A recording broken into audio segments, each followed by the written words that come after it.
Okay, obviously your phone line or your mobile phone line is working, but can you give us an idea of the critical infrastructure? You know, the stuff that perhaps some viewers take for granted: power, electricity, water, etc. What do you have? What do you not have?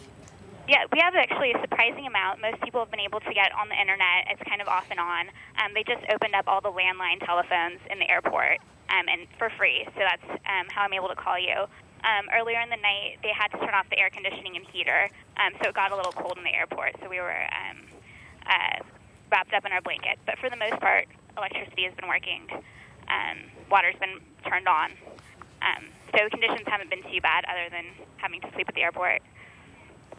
Okay, that's good to hear. Now, where were you at 2:26 p.m. local time, the moment when the earthquake struck today?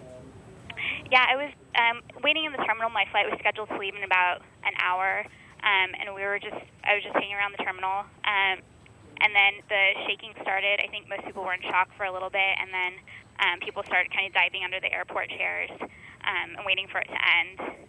And then after, we were kind of just, for the next 20 or 30 minutes, we were experiencing a few aftershocks. So just watching the news and waiting for those to come. And then after about 30 minutes, they evacuated us outside, and we were standing on the tarmac for about an hour or so. And then we're let back into the airport once it was announced that it was okay to go back in.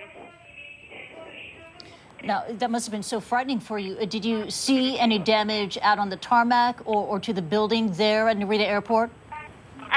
It's not in my area. It was actually very surprising. I think that the airport is fitted very well for an earthquake. I've heard from other people that I've talked to, though, that they saw some ceiling pieces in the floor around the area. But not too much damage. I haven't heard of any injuries or anything like that. I think people are mostly just waiting to get home. Okay, and when that 8.9 magnitude quake struck, what did it feel like?